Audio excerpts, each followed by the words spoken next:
Así es que hoy queremos avanzar con un hito. Gonzalo le tocó la semana pasada. Lo que más me quedó del estudio la semana pasada era cuando hacía lentes. No, así me quedó todo el estudio, Gonzalo.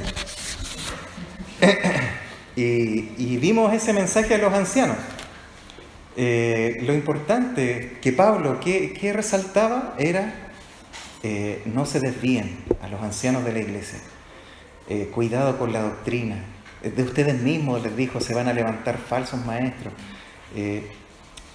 Y después en la carta a Timoteo, que con los varones en el WhatsApp lo estamos compartiendo, de hecho ya en el primer capítulo tuvo evidencias que Pablo le dice a Timoteo: te mandé a Éfeso para que corrigieras los errores que ya se estaban dando en la iglesia de Éfeso, de falsa doctrina. Entonces, ¿importante la escritura? Sí, súper importante. Hoy día les quiero invitar, Dios mediante nos ayude a avanzar 2 capítulos. En Hechos, si pueden, pero antes de abrir Hechos les quiero que abran, por favor, invitar a que abran en Salmos 15. Vamos a leer el Salmo 15, es bien cortito. A ver si lo tienen por ahí. Ahí está. Porque hoy día vamos a hablar de un hito a través de estos 2 capítulos. Y es que el carácter, este es el hito, el carácter del creyente se mueve por convicción y no por conveniencia. Eso suena como a un logo político hoy día, por convicción. Pero mediten en esto, el carácter del creyente se mueve por convicción, no por conveniencia. Gracias, Juan Carlos.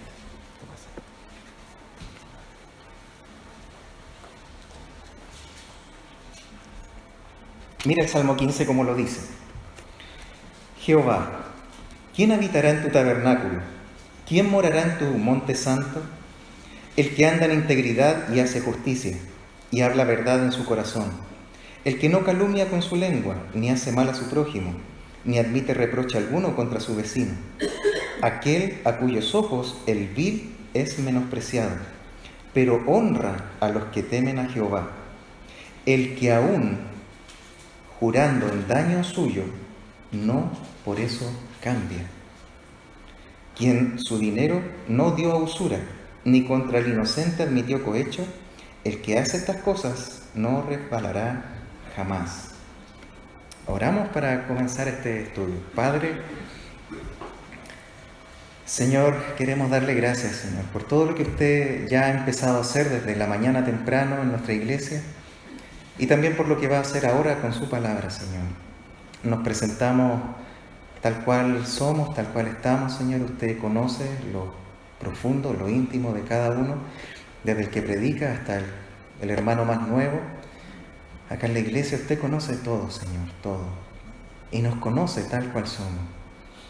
Padre, por eso venimos reverentes ante su trono para pedir su bendición, Señor. Que su Espíritu Santo nos ilumine, abra nuestro entendimiento, nos pueda ir aclarando su palabra y que todos podamos salir edificados, Señor, por su gracia.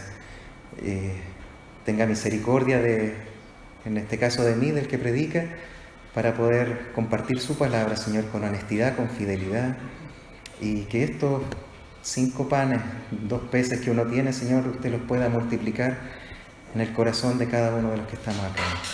Lo pedimos, Señor, en Cristo Jesús. Amén. Amén. En Hechos 21 y 22 vamos a ver cómo Pablo vuelve de su viaje misionero, del tercer viaje misionero, y va por última vez, por quinta y última vez a Jerusalén.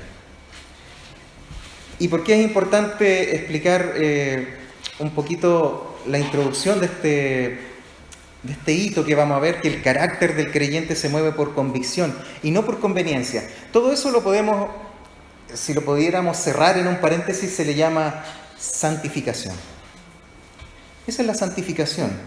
En el fondo, la santificación no es otra cosa que la formación de un carácter maduro en Cristo.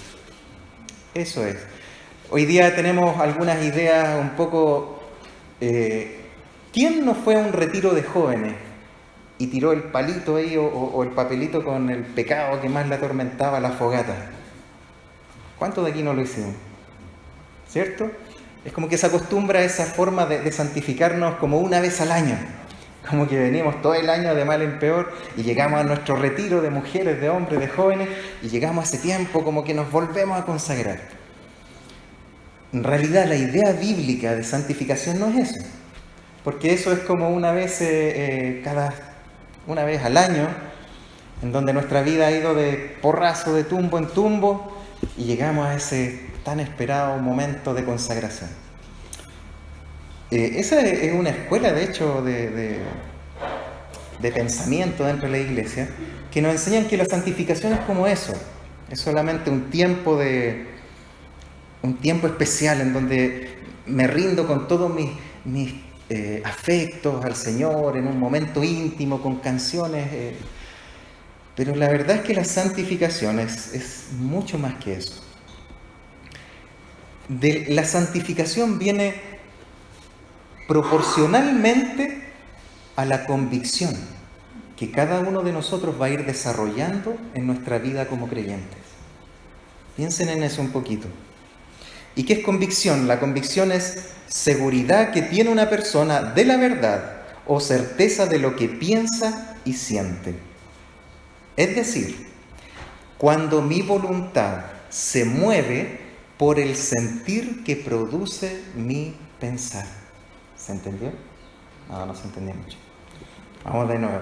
En el fondo, si yo tengo una idea pequeña de Dios, todas las cosas que resulten contrarias a Dios me van a resultar atractivas y no me va a molestar en mi pensar y mi sentir se va a ir en pos de esas cosas que para Dios quizás, si tengo un Dios pequeño, total, Dios es mi abuelito que todos los días me abraza, nada más que eso es un Dios pequeño. Entonces, como yo si tengo un pensamiento de Dios pequeño, mi manera de sentir del pecado, por ejemplo, no me va a afectar tanto, no me va a hacer ruido. Entonces mi voluntad se va a ir en pos de deseos que son pecaminosos. Pero si tengo un Dios grande, en donde lo empiezo a conocer a través de su palabra y digo, wow, Dios realmente es santo, sí, es omnipotente, omnisciente, entonces yo empiezo a ser más pequeño. Entonces mi pensar se va acomodando a ese Dios grande, mi sentir se va a ir amoldando a mi pensar y mi sentir ahora, pero es que le molesta que yo mienta, porque Él es verdad. Entonces le molesta que yo tenga malos pensamientos, vea esto, haga esto, le molesta, sí. Entonces mi voluntad se va a ir acomodando de acuerdo a mi sentir y mi sentir a mi pensar. Eso es santificación.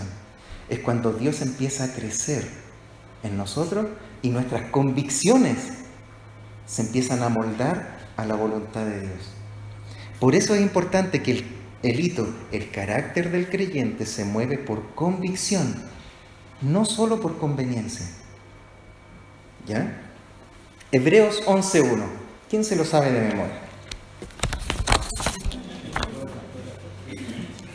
Es, pues, la fe, la certeza de lo que se espera, la convicción de lo que no se ve. ¿Por qué toda esta introducción? Porque a veces vemos a Pablo como un marciano. Oye, ¿quién es como Pablo? ¿Quién va a poder llegar a ser como Pablo? No, este tipo está loco, imagínate todo lo que recorrió, todo lo que sufrió, todo lo que escribió. Solo en el tercer viaje misionero, que fue entre más o menos 4 a 5 años, estuvo 3 años en Éfeso enseñando, predicando, todos los días, sufriendo persecución, escribió las cartas de Primera y Segunda de Corintios, escribió Romanos, escribió en ese tercer viaje misionero. Oye, un hombre extraordinario. Y por eso lo miramos hoy día, 2000 años después, como, oye, no, pero es que marciano, Pablo. ¿Cómo hizo todo lo que hizo?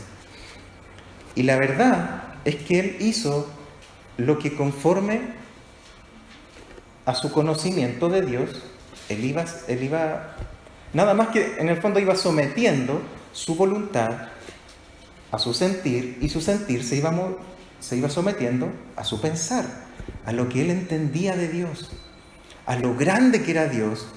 Entonces, ¿cuán pequeño es Él? ¿Cuánto más obediente tengo que ser? Si soy tan pequeñito y dependiente de Dios, entonces más fruto llevaba. ¿Te das cuenta lo que hace la santificación en el creyente? No era solo para Pablo, es para todos los creyentes. No es solamente para los ancianos y líderes, es para toda la iglesia. Tú no ves escribiendo a Pablo solamente en los ancianos de Éfeso, en la carta a los Efesios, o a los romanos, donde hay una teología extraordinaria. Es para toda la iglesia, para todos, no para unos escogidos nada más. Y si me acompañan aquí para que veamos dónde se sustentaba la convicción de Pablo, vamos a ir a Hechos. Y para ver por qué Pablo, en este Hechos 21-22, va a Jerusalén.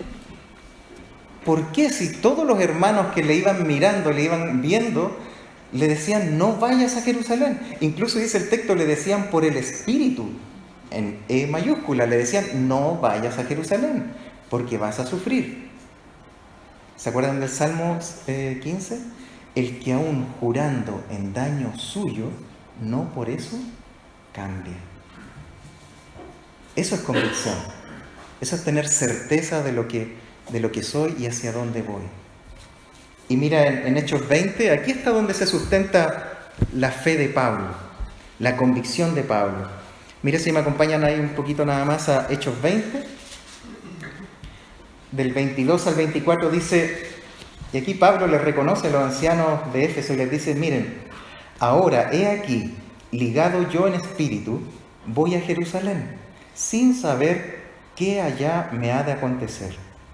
Salvo que el Espíritu Santo, fíjate en eso, por todas las ciudades me da testimonio diciendo que me esperan prisiones y tribulaciones. Pero, versículo 24, de ninguna cosa hago caso, ni estimo preciosa mi vida para mí mismo, con tal que acabe mi carrera con gozo, y el ministerio que recibí del Señor Jesús para dar testimonio del Evangelio de la gracia de Dios. ¿A quiénes vemos en estos versículos 24 y 25? Primero, ligado yo en espíritu.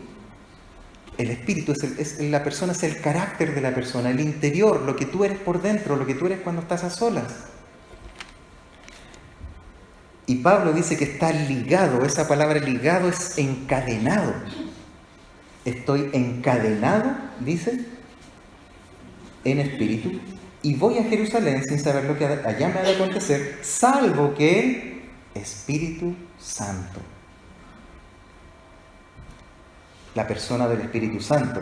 Y en el 24 dice, con tal que acabe mi carrera con gozo y el ministerio que recibí del Señor Jesús, para dar testimonio del Evangelio de la gracia de Dios. ¿Quiénes estaban aquí? La Trinidad de Dios. ¿En dónde se afirma el carácter de un creyente? En toda la Trinidad de Dios. En la dependencia del Espíritu Santo, en quien me llamó, que es Cristo mismo, y por quien yo hago todo lo que hago para la gloria de Dios. El Evangelio de la gracia de Dios. Ahí se asienta el carácter de la persona de Pablo y por eso hace todo lo que hace. Quizás nuestro conflicto hoy día es cuando parte en el versículo 24 cuando dice, pero de ninguna cosa hago caso, ni estimo preciosa mi vida para mí mismo. Yo creo que ahí está nuestro conflicto. Hasta ahí quizás llegamos mucho en el versículo porque nos tenemos demasiado aprecio a nosotros mismos. Y somos demasiado valiosos para nosotros mismos antes que a Dios. Y es interesante esa palabra que está ligado, deo, en griego, es encadenado. Ahora, en el fondo, cuando esa convicción, esa fe, la fe dice que es la convicción de lo que no se ve, con la certeza, ¿cierto?, de lo que se espera. Entonces, eso es convicción. Entonces, nuestra santificación va a ir de la mano de nuestra fe, de lo que creo. Es proporcional. Un Dios pequeño, poco fruto. Poco fruto. Pablo sigue siendo un extraterrestre. Todo es raro, la iglesia, ¿por qué hacen esto? ¿Por qué hacen esto otro? Todo va a ser como extraño. Pero un Dios grande, un Dios pequeño, eso es convicción. Vamos, hagamos, prediquemos, salgamos, suframos. Todo parte de acá, por la convicción que yo tenga de Dios aquí adentro, en mi carácter. Y mira,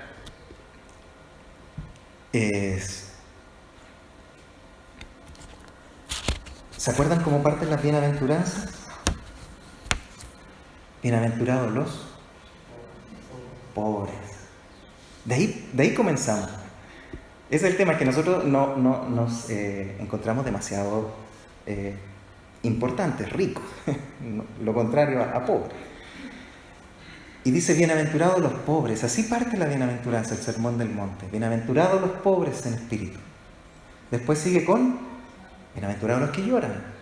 Después, bienaventurados los mansos, creo. Después los misericordiosos. Va subiendo, fíjate.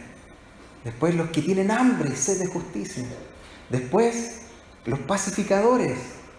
¡Wow! Ya voy teniendo acción. Después los que sufren por causa de la justicia. Y después los que sufren por causa de mí. ¡Wow!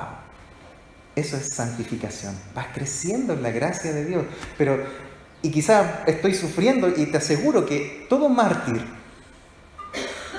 de hecho Policarpo, un viejito, anciano, ya cuando lo iban a matar, hizo muchas cosas. En ese tiempo no era el emperador, pero era el hombre que lo estaba interrogando, la autoridad romana, y le decía, pero le tenía como afecto a Policarpo, y le decía, pero mira, basta que firmes esto nomás y hagas la oración al César, y con eso estás listo. No, le decía Policarpo, yo no lo voy a hacer, quémame, si no hay problema. Es porque él todavía se sentía pobre en espíritu, él todavía se necesitaba, se veía a sí mismo dependiente de Dios. Y llega un momento en que le dice, Policarpo, te tengo que quemar. Reniega de Cristo. Y dice, ¿cómo voy a renegar de Él? Si toda mi vida Él ha sido bueno conmigo. Y ahora yo voy a renegar de Él, no. Enciendan luego Y murió quemado. Su convicción. Él desde siempre se vio pequeño y un Dios grande. Porque no es que llegamos a ser perseguidos y ya decimos, ahora ya soy rico, no. Pablo todo el tiempo decía, soy lo que soy por la pura gracia de Dios. Yo sé lo que era, decía Pablo. Y es así como en el capítulo 21 pasa por Tiro, por donde los hermanos le recuerdan lo que viene. Mira, en el capítulo 21, versículo 4 al 6 dice, y hallados los discípulos, nos quedamos allí 7 días, y ellos decían a Pablo por el Espíritu, que no subiese a Jerusalén. Cumplidos aquellos días salimos acompañados todos, con sus mujeres e hijos, hasta fuera de la ciudad, y puestos de rodillas en la playa oramos, y abrazándonos los unos a los otros subimos al barco, y ellos se volvieron a sus casas. Después pasa a Cesarea, donde se encuentra con Felipe. ¿Se acuerdan? El diácono de Hechos 6, el que le predicó a los samaritanos, el que le predicó ¿cómo se llama? Al etíope, ¿cierto? El mismo que se estableció después en Cesarea, se casó, me imagino, porque tenía unas hijas, dice ahí el texto. Y ahí aparece un profeta, Agabo, que le dice lo mismo, pero esta vez con más detalles. Le dice, mira, Pablo le dice aquí en el versículo del 10 al 14, dice, y permaneciendo nosotros allí algunos días en la casa de Felipe, descendió de Judea un profeta llamado Agabo, quien, viniendo a vernos, tomó el cinto de Pablo y atándose los pies y las manos, dijo: esto dice el Espíritu Santo, así atarán los judíos en Jerusalén al varón de quien es este cinto, y le entregarán en manos de gentiles. Al oír esto, le rogamos nosotros y los de aquel lugar que no subiese a Jerusalén. Entonces Pablo respondió: ¿qué hacéis llorando y quebrantándome el corazón? Su sentir. Porque yo estoy dispuesto no solo a ser atado, más aún a morir en Jerusalén por el nombre del Señor Jesús. Y como no le pudimos persuadir, desistimos diciendo: hágase la voluntad del Señor. De nuevo la Trinidad. Fíjate, el Espíritu Santo le estaba diciendo a través de Agabo, y él dice que yo estoy dispuesto a morir por el nombre del Señor Jesús. Entonces todos los hermanos, nadie más alegó y dijeron: hágase la voluntad del Señor. De nuevo la Trinidad de Dios. ¿Te das cuenta dónde tiene que estar asentado el carácter? Tanto no solamente del misionero, no solamente del líder, de todos los creyentes. La iglesia, finalmente, los hermanos le dijeron: hágase la voluntad del Señor. Y los afectos de Pablo estaban afectados, súper afectados. Dice: ¿qué hacéis quebrantándome el corazón? Él sin duda que decía: oh, en realidad me pudiera quedar aquí con Felipe agrandamos la iglesia, lo apoyo aquí. Pero no, él tenía en su corazón ir. Ahora, ¿qué movía esa convicción? La pregunta es: ¿qué movió a Pablo a ir a Jerusalén sabiendo lo que le sucedería? ¿Qué sustentaba esa convicción? A sufrir, a tener que ir y verle las caras a Anás, a Caifás y a toda la turba que antes eran sus jefes y que confiaban en él como un perseguidor de la iglesia, y ahora tener que verlos. ¿Qué sustenta a alguien a ir a un lugar donde sabes que vas a sufrir? La convicción, lo que tú eres por dentro. Ahora vamos a ver si acompáñenme ahí a Romanos. Vamos a ver en realidad cuál era el motor de su convicción. Aquí lo aclara un poquito más. Miren Romanos 9, del 1 al 5 dice: verdad digo en Cristo, no miento. Y acuérdense que esta carta él la estaba escribiendo en su tercer viaje misionero, o sea, antes de ir a Jerusalén. Él dice: verdad digo en Cristo, no miento. Y mi conciencia me da testimonio en el Espíritu Santo que tengo gran tristeza y continuo dolor en mi corazón, porque deseara yo mismo ser anatema, separado de Cristo, por amor a mis hermanos, los que son mis parientes según la carne, que son israelitas, de los cuales son la adopción, la gloria, el pacto, la promulgación de la ley, el culto y las promesas, de quienes son los patriarcas y de los cuales según la carne vino Cristo. De nuevo la Trinidad, el cual es Dios sobre todas las cosas, bendito por los siglos. Amén. ¿Te das cuenta dónde está sustentada la vida de Pablo? En la Trinidad de Dios, en su Espíritu Santo, en su continua dependencia de su Espíritu, en el llamado de quien se lo hizo, Cristo, y para la gloria de Dios. Siempre tú vas viendo este continuo énfasis de la Trinidad de Dios en la vida de Pablo, en su carácter. Y dice, es interesante porque él dice: yo incluso quisiera ser maldito, que Dios me saque de su libro, me borre, pero que sean salvos mi pueblo, los israelitas. ¿Cuántos de nosotros, yo creo que hemos llorado también, hemos sufrido por familiares?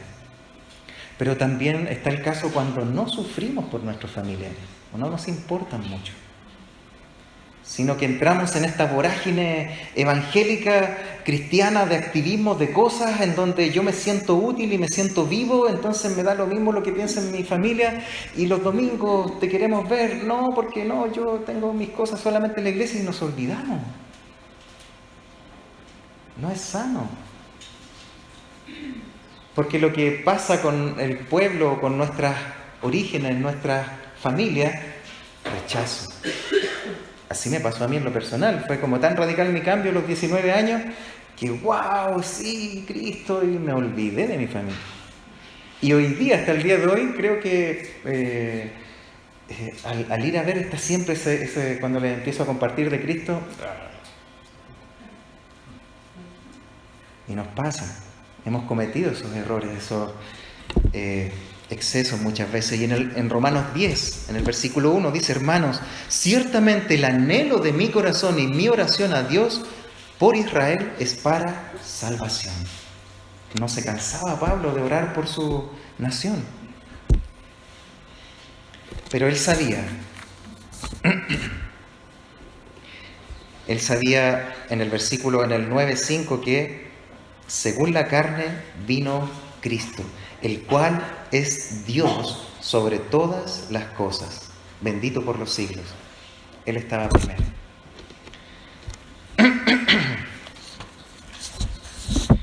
Pablo llega a Jerusalén. Lo movía su amor, su oración y su acción. Fíjate, su pensamiento, su emoción y su voluntad.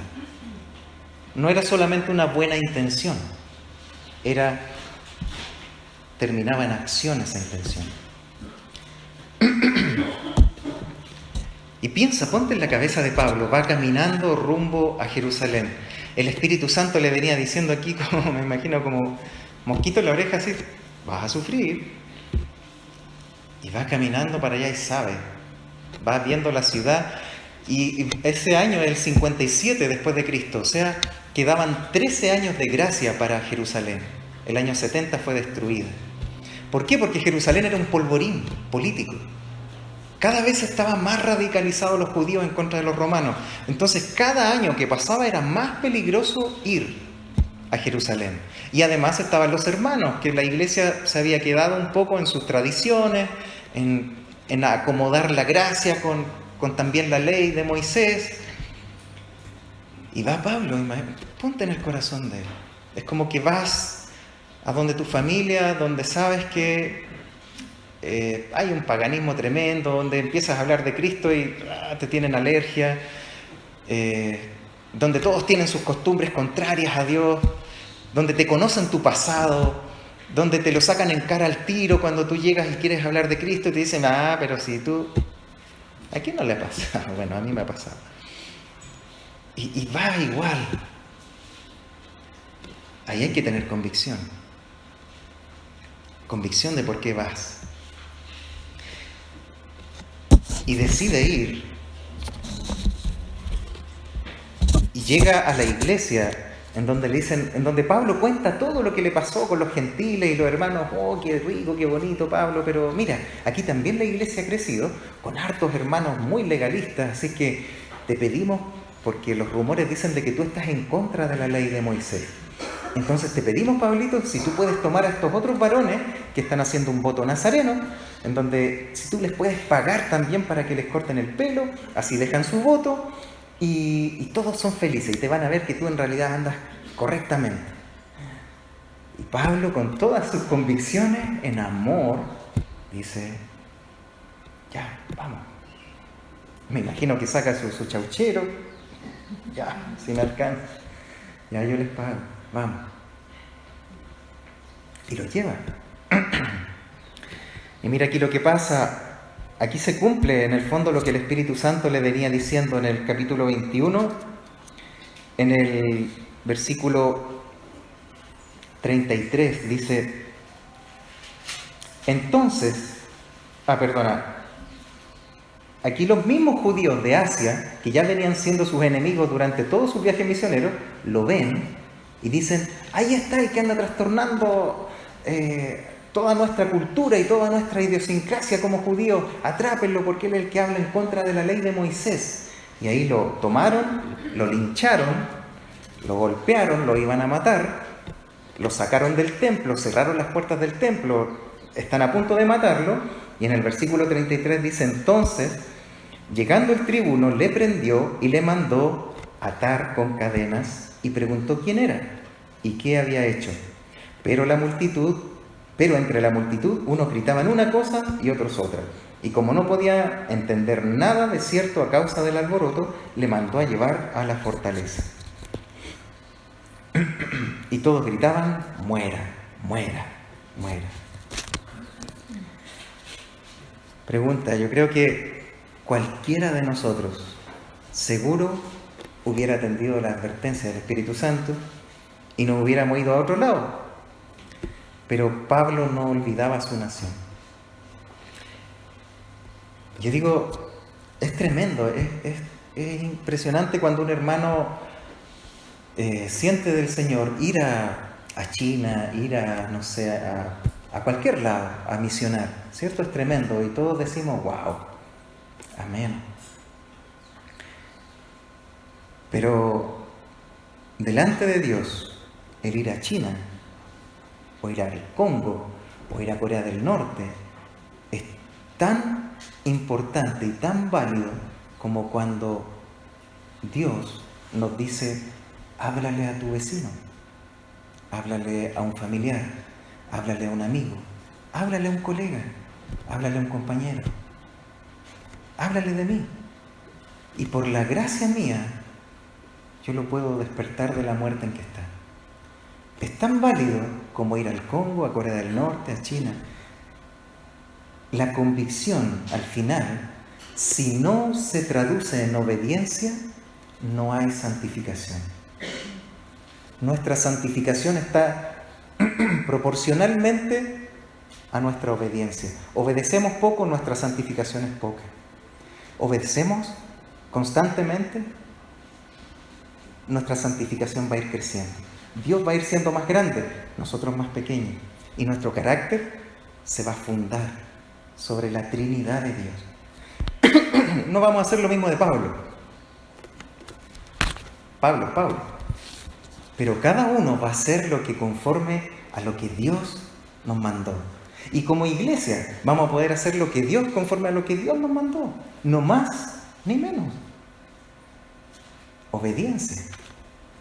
Hacíamos una pregunta la otra vez en una reunión de oración. Si Dios me dijera: discipula a una sola persona en la iglesia, pero yo voy y planto 100 iglesias llenas, grandes, más grandes que la IBS, delante de Dios, ¿cuál decisión glorificaba a Dios?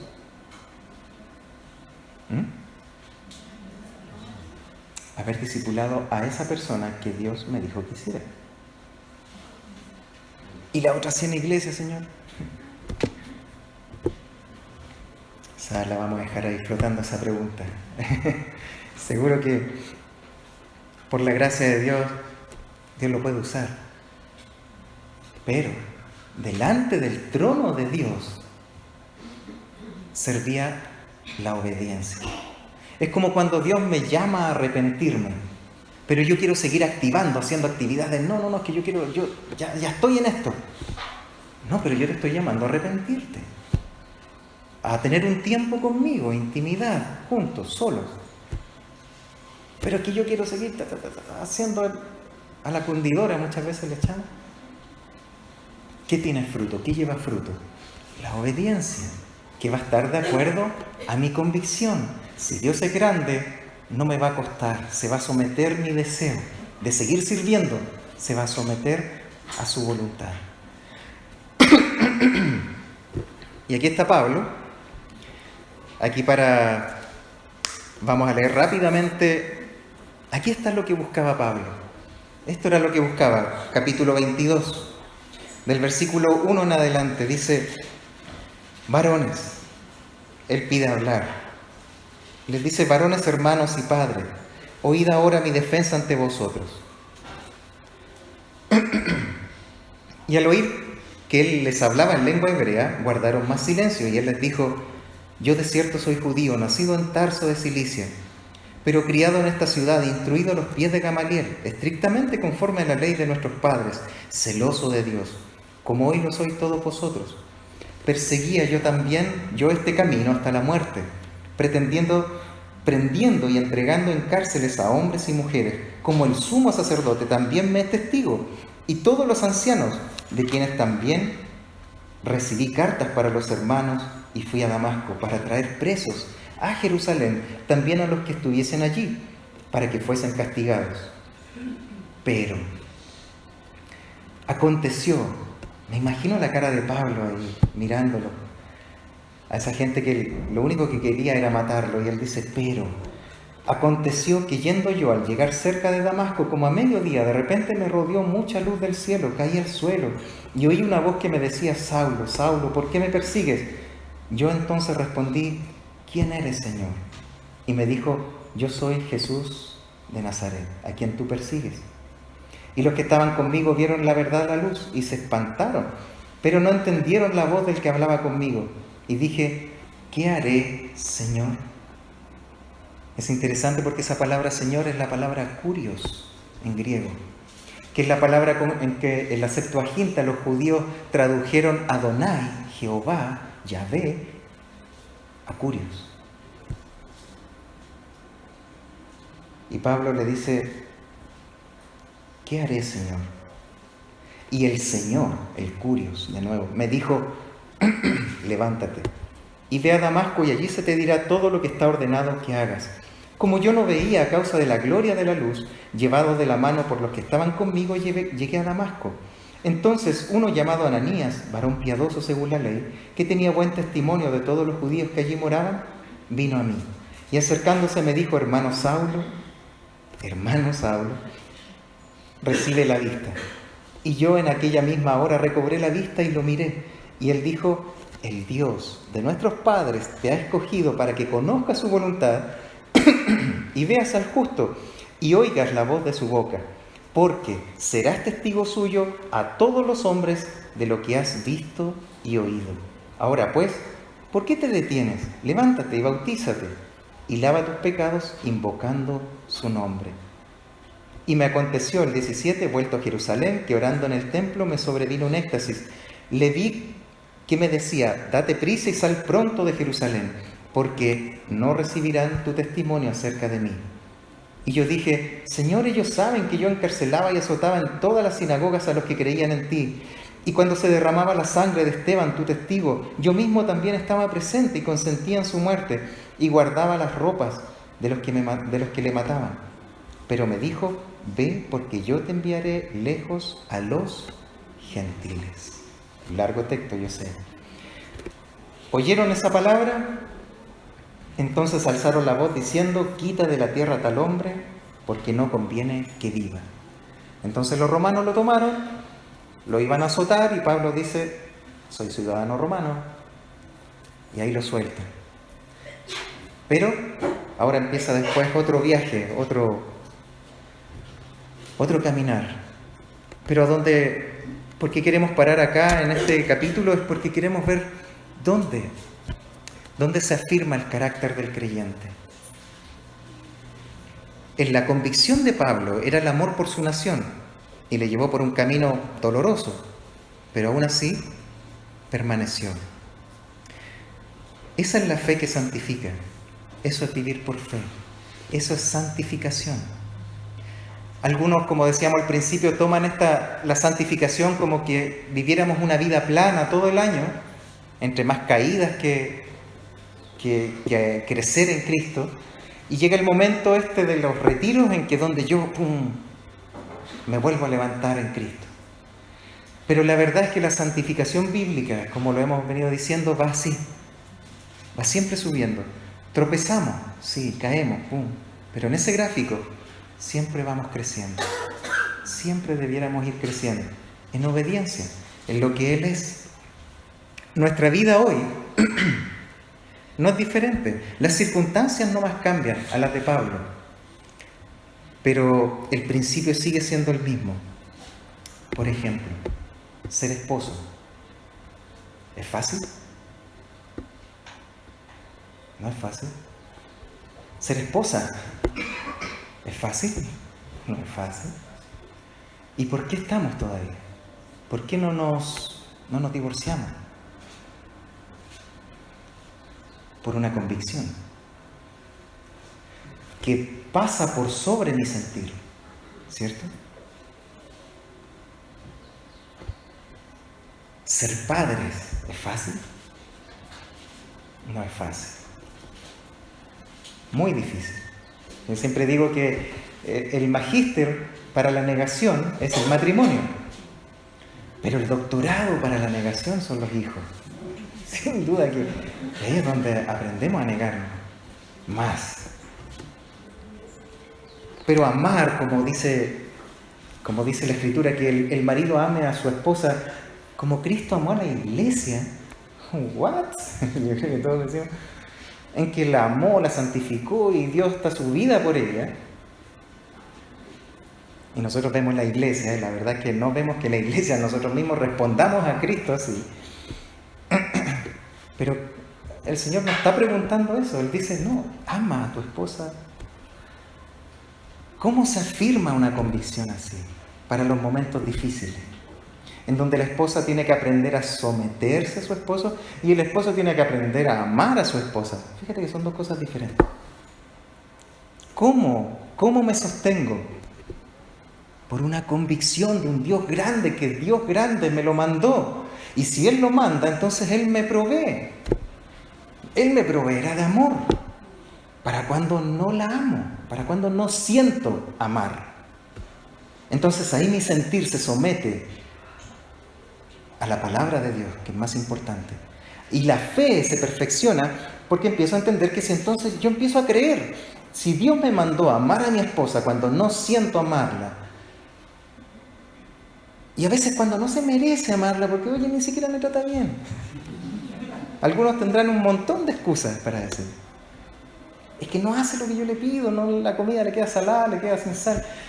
Hay un montón de excusas que podemos tener para racionalizar nuestro pecado, nuestro egoísmo. ¿Y cómo se somete ese sentir?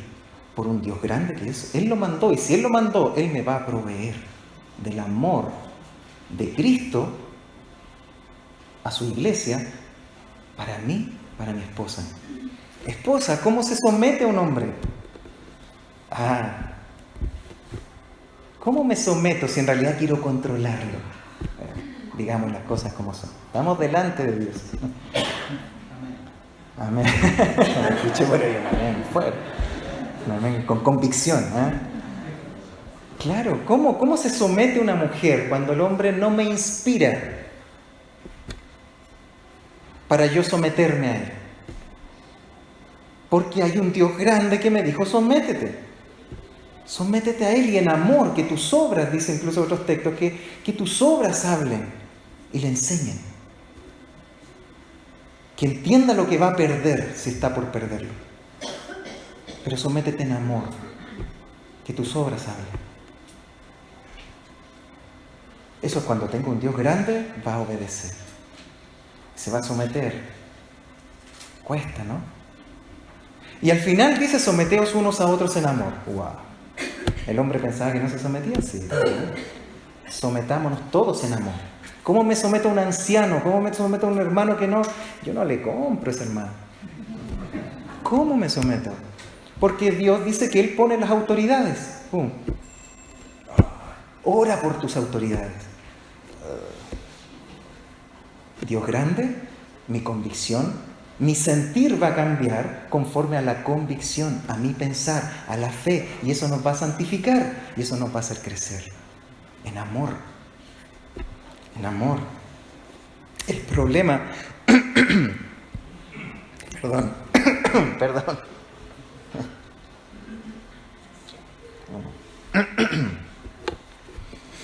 El problema hoy es que tristemente, siendo creyentes en general, pensamos, sentimos y nos movemos por un evangelio de conveniencia. Por eso decíamos, Anelito, al principio, el creyente, el carácter del creyente se mueve por convicción, no por conveniencia. El problema es que hoy día estamos caminando más por conveniencia, en donde priman los números por sobre el amor a las almas. ¿Cuántos vinieron? 20. ¿Y qué importa si venían 20? ¿Cómo estaban esas almas? ¿Cómo estaban esos hermanos que vinieron? Y los que no vinieron, ¿por qué no vinieron? ¿Cómo estaban? ¿Cómo están? No es una carrera, no es una carrera de competencia el Evangelio. Es un caminar en amor como iglesia. Es un caminar en convicción de quién es Dios. A veces ponemos las actividades por sobre la dependencia del Espíritu Santo, el sentir o las experiencias por sobre la palabra. Y todo esto es triste. ¿Por qué? Porque entibia a la iglesia. No conocer profundamente quién me llamó, eso me lleva a que mis deseos pecaminosos me controlen y sean más atractivos. Por tanto, mi voluntad va a caminar por lo que le conviene a mi carne. Y eso se llama utilitarismo. Es un evangelio utilitarista. Eso no glorifica a Dios. No lo glorifica. Pónele el nombre que quieras, no le glorifica. Ejemplo. ¿Qué provecho puedo obtener con esta amistad? ¿O cómo se beneficia este ministerio con este hermano? O por ejemplo podemos pensar, ¿qué importa transar mis principios si el Estado me va a dar dinero? ¿Vieron las noticias hoy día en la iglesia? En general la iglesia evangélica, ¿cómo se dobla su rodilla? ¿Por un poco de dinero? ¿Por un impuesto? ¿Por un bono? ¿Por un terreno?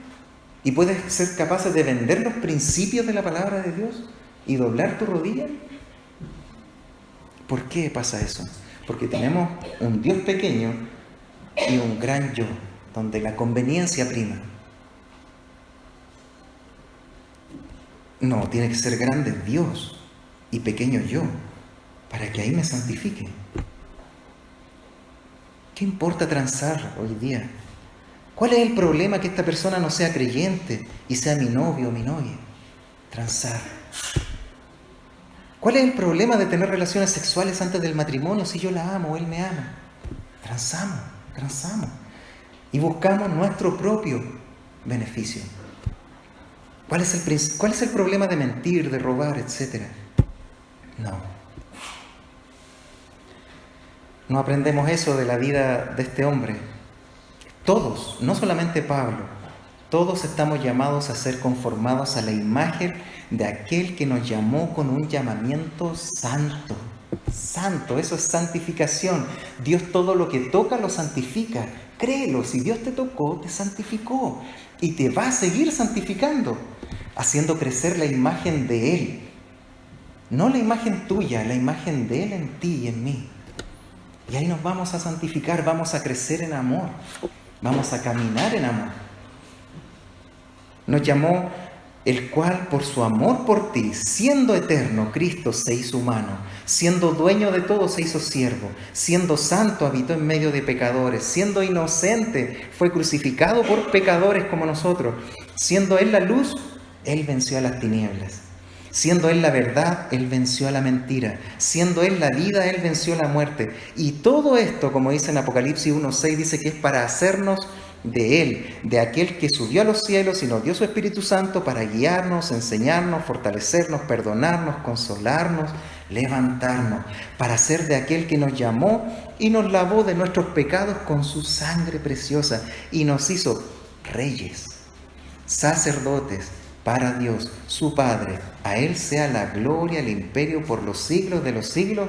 Amén. Eso dice Apocalipsis 1:6, si no me equivoco. Que nos hizo para Él, reyes y sacerdotes. No es solo Pablo el que tiene que hacer lo que tiene que hacer, o el que hizo y es un extraterrestre, no. Cada uno de nosotros. ¿Se acuerdan, para terminar, los 10 leprosos? Cuando Cristo sana a 10 leprosos, los 10 le clamaron, los 10 le gritaron, sánanos.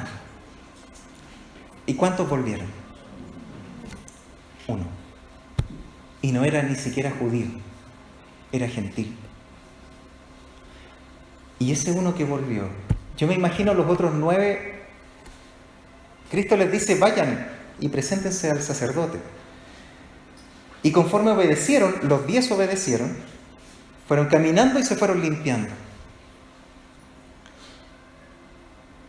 Y uno no llegó a donde el sacerdote, volvió.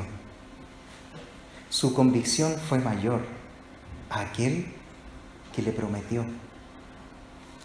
Y volvió. Me imagino que los otros 10 dijeron, uy, se me pasó. No era tanto, no, si no era tanto, yo creo que era psicosomática la enfermedad. Algunos quizás fueron diciendo, uy, sí, no, si era poquito lo que tú tenías, y dice, yo creo que no fue lo que dijo él. Pero uno volvió.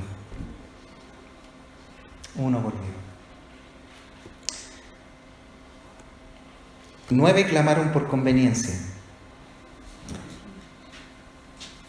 Uno fue que volvió por convicción. Uno. El que volvió sabía que ya estaba muerto y que a la voz de Cristo fue sanado y fue revivido.